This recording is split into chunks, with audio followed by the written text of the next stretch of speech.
Jack Miller started his mornings before the city woke. At 5:45 in the morning, he eased out of bed in the small basement apartment that smelled faintly of old brick and coffee grounds. He kissed his daughter Emma on the forehead, careful not to wake her, and pulled on the faded uniform that marked him as just another janitor in Harrington Tower. To most people, Jack was invisible, the man who swept the marble floors and unclogged sinks. But once he had been an Army combat engineer who built bridges under fire and dismantled bombs in the desert, now his world was simpler, stripped down to survival and the promise he had made to Emma's mother before she disappeared, that he would raise their daughter to be strong and safe. In the evenings, Jack's life was quieter, but richer in ways no paycheck could measure. Dinner might be a pot of spaghetti reheated on a scratched skillet, but Emma's laughter filled the space like music. She told him about her day at school, about the drawing she made for her teacher, about the way she wanted to plant flowers in the patch of dirt outside their window. Afterward, she begged for stories, and Jack read from battered library books about brave princesses and daring adventures. Emma curled against his side with her hair spilling over his arm, and for a little while the weight of the world eased. 20 floors above, Victoria Harrington prepared for a different kind of evening. The CEO of Harrington Industries. She commanded a tech empire that shaped the digital backbone of the city. At 34, she was known in glossy magazines as the Ice Queen, always in sharp dresses of red or black, her platinum hair pulled into severe styles that signaled authority before she even spoke. She dined at charity galas where each plate cost more than Jack earned in a month, surrounded by politicians and investors who laughed too loudly at her father's old jokes. When she returned home, it was not to warmth, but to the cavernous silence of a penthouse lined with glass walls and designer furniture. She poured a glass of wine, reviewed merger contracts worth millions, and stared into the skyline as if daring it to challenge her. Her armor had been forged years earlier when her mother's sudden death left her alone with a father who believed tenderness was weakness.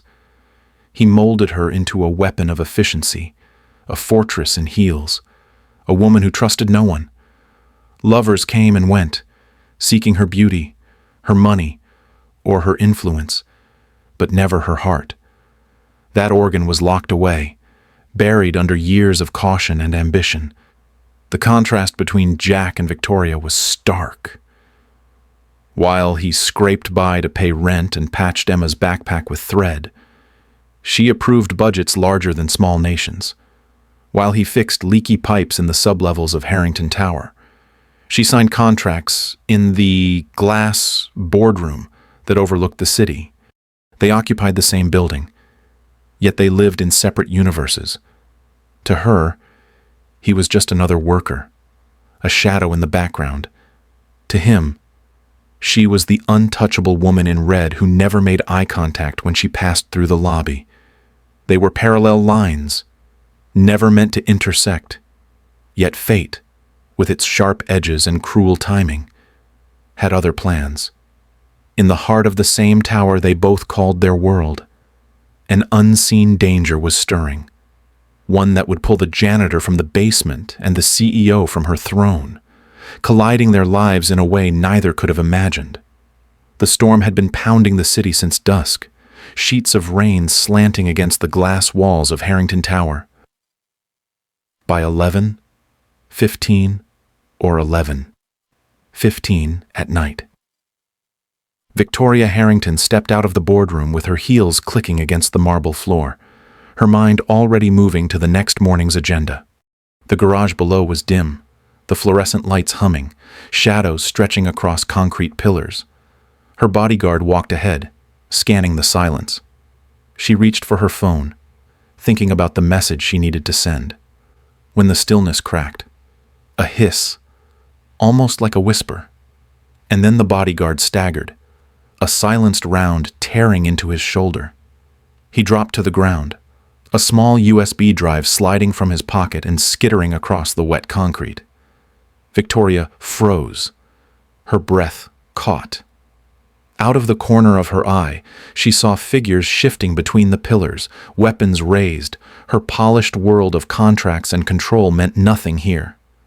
Her bodyguard groaned, bleeding, and another sound split the night as glass shattered above her head. Then a hand clamped over her mouth, strong and steady, pulling her into the shelter of a concrete column. Jack Miller's face was inches from hers, eyes sharp, jaw set. The janitor. The man she had passed 100 times without a glance. He pressed a finger to his lips. Silence. His grip shifted, shielding her as another bullet struck just feet away. Jack's mind clicked into a rhythm he hadn't used in years. He counted the shooters, tracked their positions, felt the rhythm of their movement. He knew this pattern. Mercenary tactics meant to pin and panic. His body moved before thought, pulling Victoria lower, keeping her between his frame and the fire. With his other hand, he scooped up the USB, slipping it into his pocket with a precision that came from long nights in desert outposts where information had meant life or death. Victoria's heart hammered. She stared at him, disbelief etched on her face. This was no janitor. His breathing was controlled, his eyes scanning with the calm of a soldier. He looked like a man who had been here before, in the crosshairs, where hesitation meant dying.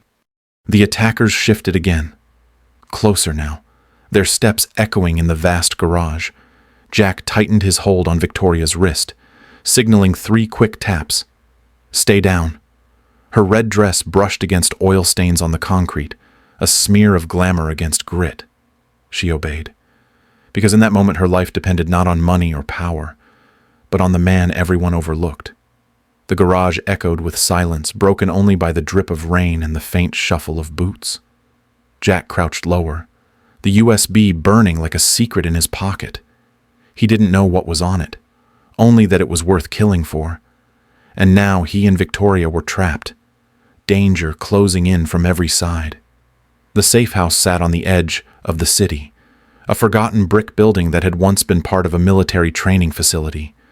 Jack guided Victoria inside, locking the heavy steel door behind them. The air smelled of dust and oil. A single lamp threw shadows against the concrete walls. Victoria's heels clicked sharply on the floor, every sound carrying her anger.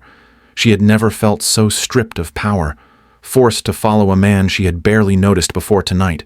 Her voice shook with rage and fear as she demanded answers, but Jack ignored her questions and pulled the USB from his pocket. He connected it to an old laptop, the screen flickering before lines of data appeared. Years of service had taught him how to sift through files quickly, focusing on what mattered: names, dates, financial trails, offshore accounts, then something darker.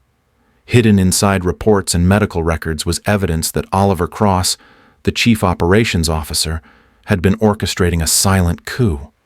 He had been siphoning money through shell companies and, worse, arranging for Victoria's father to be poisoned with microdoses that mimicked memory loss and age decline. Victoria's world cracked. She stared at the screen, shaking her head. Her father might have been cold, demanding, but he was still her anchor. The idea that someone close to him had been killing him slowly was unthinkable. For the first time, her composure broke, her eyes wet with disbelief. She whispered that it had to be a mistake, that the files were forged. Jack's steady tone cut through her denial. The data was too precise, too layered, too real. He closed the laptop and looked at her directly. Whatever future they had imagined before tonight was gone. The enemy was powerful, connected, and already moving against them. Victoria clenched her fists, torn between her role as CEO and the daughter desperate to protect her father. Jack's calm steadiness was the only thing holding the room together. They were opposites in every way, but the USB bound them now, forced into an uneasy alliance. Neither trusted the other, but both knew survival meant standing side by side. The storm had swallowed the mountains by the time Jack pushed open the cabin door. Snow piled against the frame, and the wind howled through the trees like a warning. Inside, the space was bare and cold, with wooden beams and a cast-iron stove that had not been used in years. Jack moved with calm efficiency, showing Emma how to crumple paper and stack logs so the fire would catch. Soon the room glowed with flickering light, and the sharp bite of winter air softened into warmth. He filled a pot with snow, setting it on the stove until steam rose, then opened cans of soup and showed them how to balance the metal carefully so the food would heat without burning. Emma treated it like an adventure. She spread her crayons on the table, drawing pictures of the storm outside and a little family huddled together inside. When the snow eased for a short while, she ran outside, tumbling into drifts and shaping angels in the white, her laughter carrying back into the cabin. Jack watched her with quiet pride, his rough hands steady as he stirred the soup. Victoria sat near the stove, unused to the rawness of this life. Her fingers were clumsy on the matches. She spilled water the first time she tried to pour it into a cup. She hated the way her designer boots had soaked through and the cold had bitten her skin. But she watched the way Jack wrapped his jacket around Emma's shoulders, the way he spoke with patience, turning hardship into lessons. Something inside her softened. Later that night, Emma leaned against her, telling a silly story about how snowflakes were secret spies. Victoria laughed, not the practiced laugh of boardrooms, but a real one, unguarded and light. It startled her as much as it surprised Jack. In that moment, surrounded by the storm, they were no longer CEO and janitor. They were just three people, surviving together, beginning to share something neither could yet name. The mountain was silent when night fell, the kind of silence that pressed against the skin. Inside the cabin, the fire burned low, and Jack's instincts kept him restless. He felt the shift before it came. At 1:20 in the morning, the stillness split open. A flash of white light burst through the windows, followed by a concussive blast that rattled the walls. Emma screamed. Victoria pulled her close, and then the shooting began. Bullets chewed through the wooden planks, shredding the walls as shadows moved outside. Jack had prepared for this. He had wired jars of cleaning chemicals to camping fuel, improvised charges meant to blind and stall. The first explosion lit the snow in a violent bloom, throwing 2 mercenaries back, but more poured in. Disciplined, relentless, firing in bursts that shook the cabin like thunder.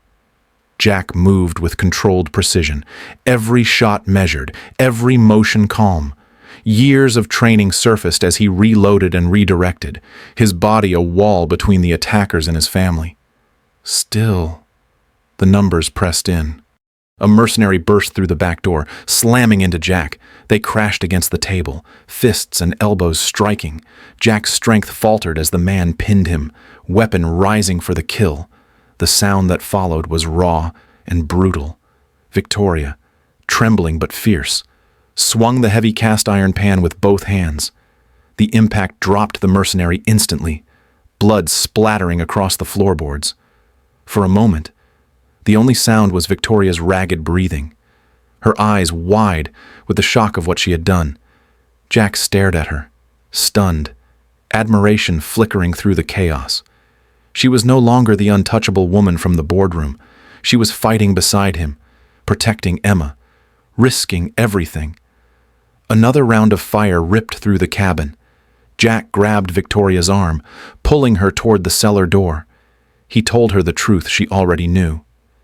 They could not win here. If they stayed, all 3 of them would die. He had one place left, one battleground of his choosing. The warehouse. That was where they would finish this. The Empire was gone. Oliver Cross was in prison. The Harrington name dragged through courtrooms and headlines until it became a symbol of greed and corruption. Victoria had lost everything that once defined her. The penthouse was sold, the cars repossessed, the title of CEO stripped away. What remained was a woman learning to breathe without armor, carrying nothing but a suitcase and the weight of starting over. 6 months later, Jack found a quieter rhythm. He worked at Emma's elementary school, fixing lockers and changing light bulbs. His paycheck was small, but it bought him something he had never truly had before. Time. Time to eat lunch with Emma, to walk her home, to hear every detail about her day. Their life was modest, but it was steady, and that was enough. On a soft spring afternoon, Victoria appeared again. She wore jeans and a plain blouse, her hair no longer platinum but its natural brown, shorter and freer. She told him she had been working at a nonprofit, helping women rebuild their lives. Emma ran to her, hugging her with the certainty only a child can hold. They spread a blanket in the park, shared sandwiches, and watched a butterfly kite climb into the blue. Jack and Victoria sat close, their hands finding each other without thought. Emma laughed in the sunlight, and the world felt whole. What bound them now was not money or power, but choice, love, and the quiet promise of a future together.